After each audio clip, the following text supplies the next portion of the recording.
سلام، خیلی مخلصیم. خوبید رفقا؟ خوشید، خرمید، سرپنجه و سرسلامتید. امیدوارم که همیشه شاد و خوش و سلامت در کنار خانواده مهربونتون باشید. دیگه دلم براتون خیلی تنگ شد، گفتم باید برگردم. توی این مدت سیبیلا هم در اومد به عشق شما. امروز توی این ویدیو ما میخوایم سمت و سوی ویدیومون رو ببریم به یه سمت سالم، غذای سالم، نون سالم. توی این قسمت من 3 تا نون گذاشتم براتون که همش مواد فوق فراوری شده و با فیبرای بسیار پایین، مزاحم دل و روده شما، مواد نگهدارنده بسیار زیاد و به قول خود ما آتشخال توشون زیاده. امروز اومدم تو این ویدیو از یه نونی براتون رونمایی کنم که خودش یه داروخونه است، یه عطاریه واقعا. انقدر که تو این فیبر و مواد ضد التهاب داخل این نون هست که نگم براتون. بسیار خوشمزه با بوی بسیار دلانگیز. بزن بریم برای تهیهش. میخوایم چیکار بکنیم؟ خیلی هم ساده است، 1 ساعت بیشتر کار نمیبره، ولی 1 عمر باهاش زندگی کن. بریم، در خدمتتون هستم.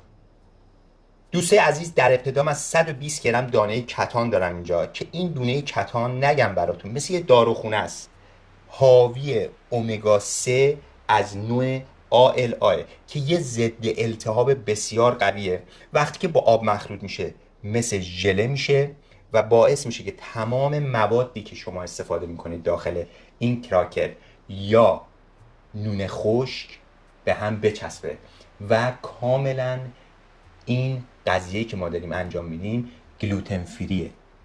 پس بزن بریم تو کارش. 120 گرم دانه کتان اضافه کنم. 120 گرم. بعد از اضافه کردن دانه‌های کتان میرسیم به دانه‌های چیا. این دانه چیا هم برای خودش داستانی داره، فیبر بسیار بالایی داره و وقتی که وارد آب میشه اینم دقیقاً به صورت دانه‌های کتان حالت ژله‌ای میشه. و خاصیت این دانه چیه؟ فیبر بسیار بالایی که داره و میره داخل دیوارهای روده، اونجا یه دیواره برای شما تولید میکنه که جذب قند خونتون رو کنترل میکنه. به به به به و کند میکنه. و شما اگه میخواین یه رژیم طولانی مدت بگیرید این شما رو خیلی سیر نگه میداره. پس 50 گرم دانه چیا من اضافه میکنم به داخل دانه‌های کتان. برید دوست بشید با هم. باریکلا. من اینجا 250 گرم آب دارم، اینم اضافه میکنم به این دانه ها.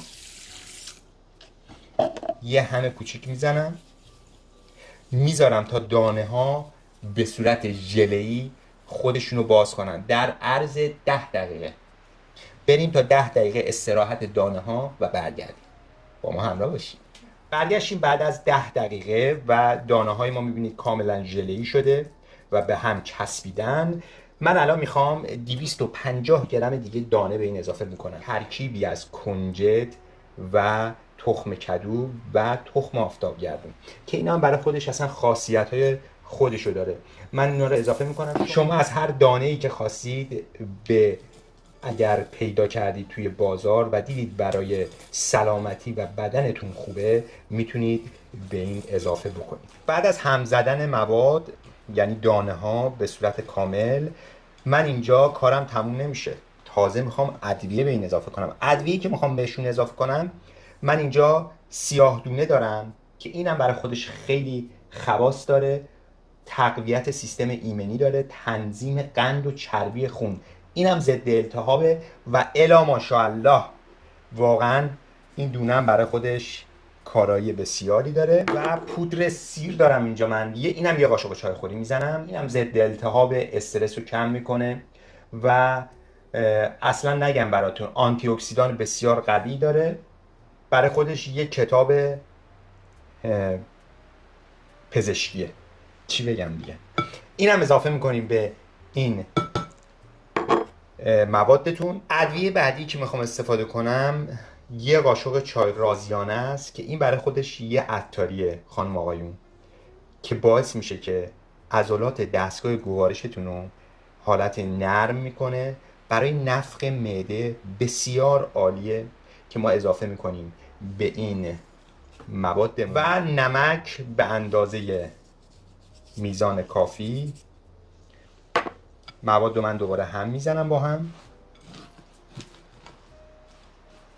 یه نکته دیگه که میخوام در مورد دانه رازیانه بهتون بگم، باعث میشه که جلوی پرخوری رو بگیره و شما رو سیرتر نگه میداره.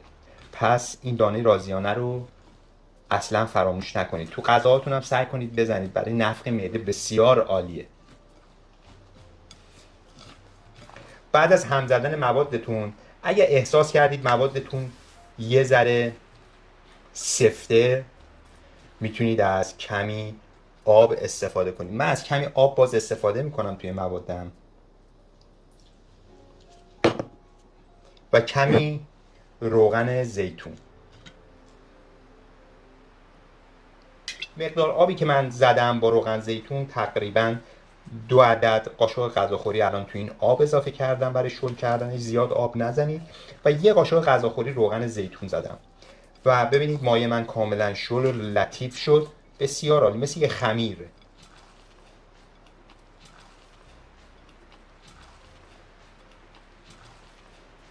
با قاشق هم یه تست میگیریم. ببینید قاشقی که برمیگردونید تپ میفته، یعنی مواد به هم چسبندگیشونو داره.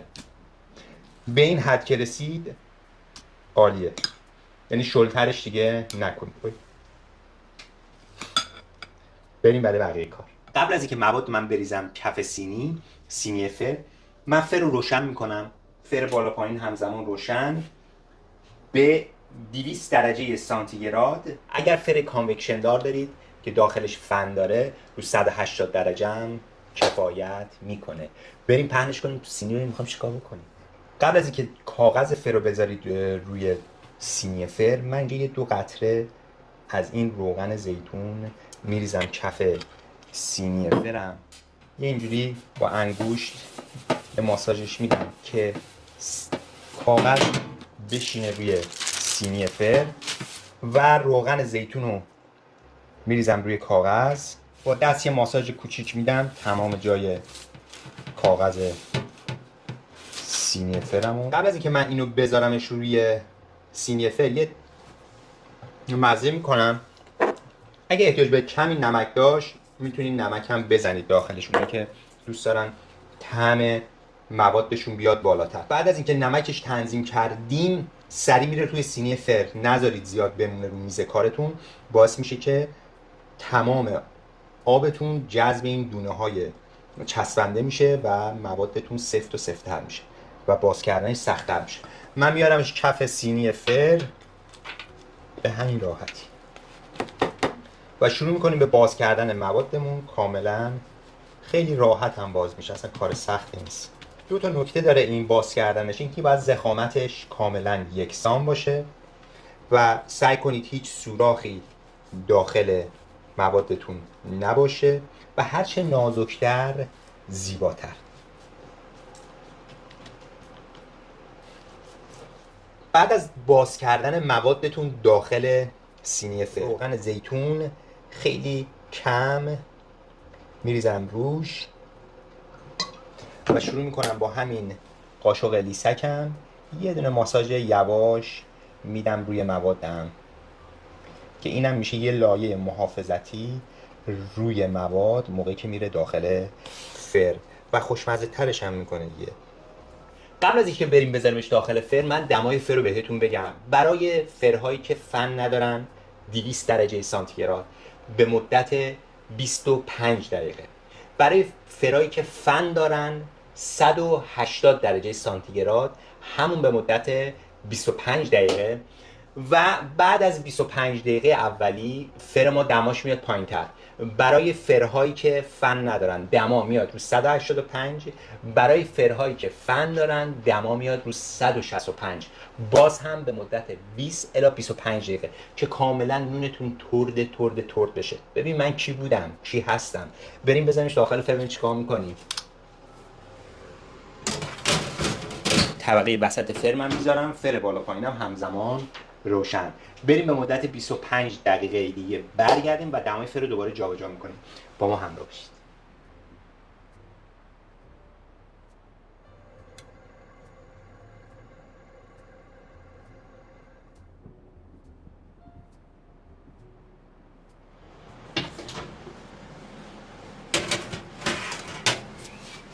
قبل از اینکه سرد بشه من این کاغذ ازش میکنم، میذارمش روی توری که کاملا نون ما سرد بشه و رطوبتی نگیره به خودش. پس حتما کاغذ ازش بکنید و بذاریدش روی همچین توری که کاملا نونتون سرد بشه و اون حالت کریسپی خودشو از دست نده. عجب بویی داره، عجب رنگی داره.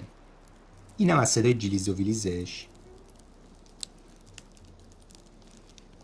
پس میذاریم خنک بشه، ببینیم مزه کنیم، ببینیم چیکار کردیم. با ما همراه باشید. بریم برای مزه کردن این نون خوشمزه ببینیم چجوریه. به چقدر ترد و لذیذ شده و سبک، یعنی واقعا عالی شده. به سلامتی همتون. امتحان میکنم ببینم مزه در چه حد.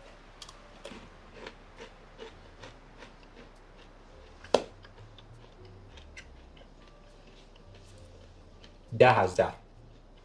حتما این نون رو تو خونه هاتون درست کنید. کمتر مواد غذایی پیدا میشه که هم سالم باشه مثل این نون و هم خوشمزه. بسیار سبک و جذاب. خیلی نون مهربونی بود، اصلا اذیت نکرد ما رو و بسیار خوشمزه است. مرسی از تو مهربان نان.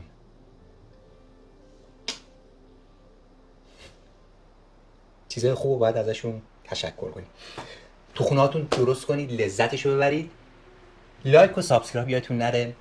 ما یه 3-4 ماه فعالیت نداشتیم و شما لایک بزنید یه کمکی به ما میشه. کامنت هم که برام بنویسید، همواره مینویسید دوستای ما هستید، مهربانان ما هستید، تو قلب ما جا دارید.